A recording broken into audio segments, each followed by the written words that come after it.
Selamat pagi, kita hadir di hari yang baru, di minggu yang baru. Senin 8 Agustus 2022, kita kembali akan merenungkan firman Tuhan di awal minggu ini. Bersama saya dengan Pendeta Eri, engkau rumah iman. Mari kita terlebih dahulu berdoa. Kami bersyukur buat hari yang baru, pekan yang baru, minggu yang baru, hari yang baru. Terima kasih buat nafas kehidupan. Terima kasih buat kesempatan kami boleh berada di hari ini. Semua karena anugerah Tuhan.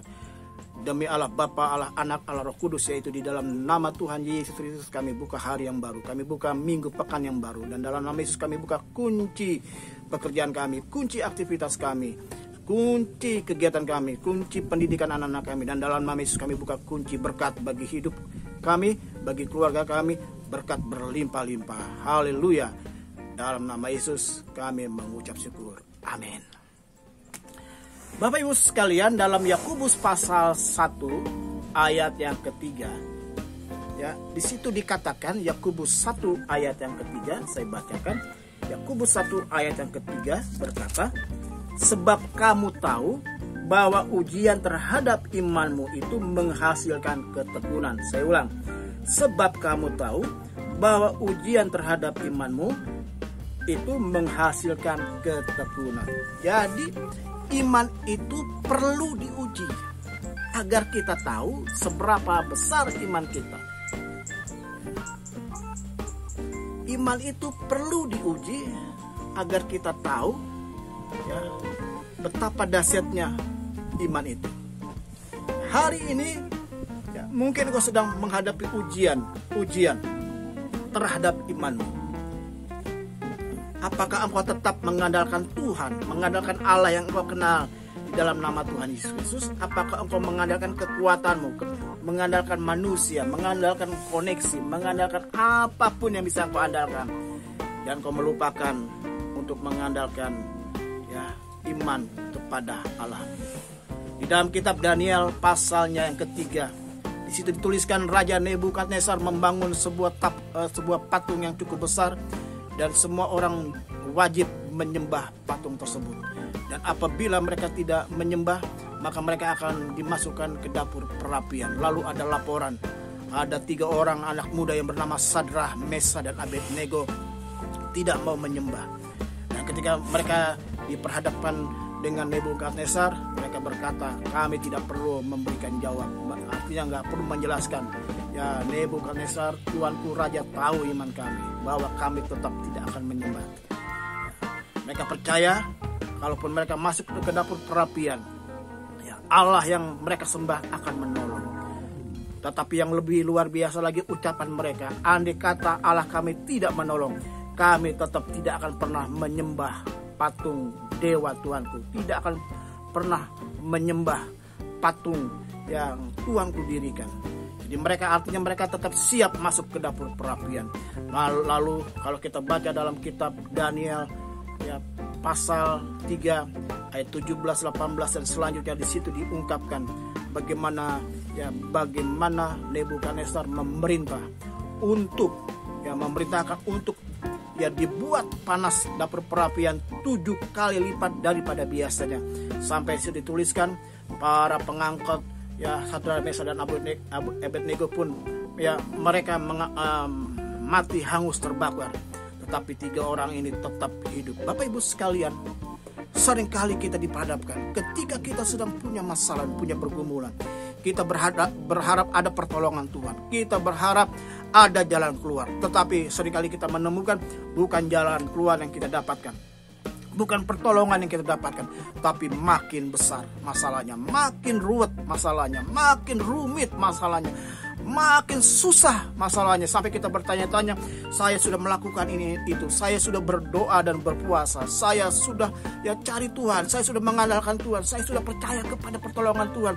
Bukannya jalan keluar yang kami dapatkan, bukan jalan keluar yang aku dapatkan, bukan persoalan itu mengalami jawaban dari Tuhan, tetapi justru makin berat, makin rumit, makin susah, makin kami tidak menemukan jawaban dari setiap masalah kami. Bapak Ibu sekalian, ketika Sadrah, Mesa, dan Abednego masuk ke dapur perapian yang panasnya, ya, dibuat 7 kali lipat, dan Saya percaya ketika itu kalau Sadrak, Mesak, Abednego punya pendoa-pendoa, mungkin pendoanya berdoa, Tuhan tolong Sadrak, Mesak, Abednego, Tuhan tolong lepaskan dari dapur perapian. Mungkin ada yang berdoa, oh Tuhan, buat Nebukadnezar dicabut nyawanya mati. Mungkin ada yang berkata begitu. Ada yang mungkin berdoa, Tuhan, ketika nyala api itu berkobar-kobar, begitu panas, tiba-tiba hujan lebat dan mematikan dapur perapian. Mungkin ada yang berdoa, Tuhan, ketika pegawai-pegawai Nebukadnezar menyalakan api dapur perapian, korek apinya nggak nyala-nyala. Mungkin ada yang berdoa demikian. Atau berdoa macam-macam, minta jawaban. Tapi kenyataannya kita melihat bukan jalan keluar yang dihadapi oleh Sadrak, Mesak, Abednego, tapi makin panas dapur perapian. Dibuat lebih panas daripada biasanya 7 kali lipat. Seringkali pun kita demikian. Ketika kita sudah berdoa minta pertolongan Tuhan, kita sudah minta gembala kita berdoa, kita sudah minta teman-teman kita berdoa, kita sudah minta hamba-hamba Tuhan di gereja kita untuk berdoa. Bahkan kita minta para pendoa untuk mendoakan supaya kita mengalami jalan keluar, mengalami mujizat. Tapi apa yang terjadi? Tidak ada jalan keluar, tidak ada mujizat. Bahkan makin berat persoalannya, makin parah sakitnya. Kita minta kesembuhan, mujizat kesembuhan. Bukan kesembuhan yang kita dapat, tapi makin parah, makin berat, makin susah. Tapi saya ingin katakan, sama seperti di dalam kitab Daniel pasal 3 ayat 18 dan 19-20. Di situ diungkapkan Raja Nebukadnezar melihat tidak 3 orang yang berada di dapur perapian, tidak hanya Sadrak, Mesak, Abednego, tapi ada 4 orang. Artinya apa? Saya percaya itu Allah, bisa juga itu malaikat Tuhan. Tapi saya ingin katakan, di tengah-tengah masalah yang sedang kita hadapi, kita percaya Tuhan pasti menolong kita, Tuhan pasti melepaskan. Tapi andai kata Tuhan tidak melepaskan, kita percaya Tuhan hadir di dalam setiap pergumulan kita. Tuhan hadir dalam setiap masalah kita. Tuhan hadir dalam sakit yang sedang kita derita, dan Tuhan memberikan kekuatan, kemampuan. Dan tidak hanya itu saja, tetapi Tuhan juga akan memberikan jalan keluar, sehingga nama Tuhan yang dipermuliakan, nama Tuhan yang dibesarkan. Bapak Ibu sekalian, hari-hari ini kau sedang punya masalah, punya pergumulan, bukan jalan keluar, bukan kelepasan, bukan pemulihan, bukan kesembuhan, bukan jawaban yang kau terima mungkin, tapi makin berat pergumulanmu, makin susah masalah hidupmu, makin rumit tantangan yang sedang engkau hadapi, makin parah penyakitmu. Tapi tetaplah percaya, Allah yang kau sembah di dalam nama Yesus, Allah yang akan hadir dalam setiap kehidupanmu. Kiranya firman Tuhan pada kesempatan pagi hari ini menjadi berkat bagi Bapak, Ibu, Saudara sekalian. Tuhan Yesus memberkati. Mari kita berdoa. Terima kasih buat hari yang baru. Terima kasih Tuhan untuk hari ini. Hamba berdoa untuk setiap pribadi-pribadi yang hadir pagi hari ini.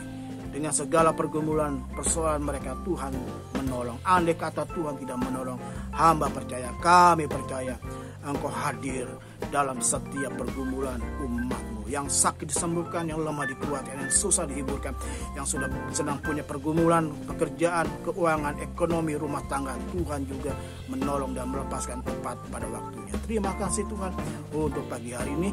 Dan akhirnya kekasih-kekasih Tuhan sekarang, terimalah berkat Allah Bapa, kasih karunia dari Tuhan Yesus Kristus, persekutuan dengan kuasa Roh Kudus tinggal bersama dan kita sekalian dari saat ini sampai selama-lamanya. Kemanapun kau pergi, engkau ditentukan untuk tetap jadi pemenang. Bersama kita katakan amin. Haleluya.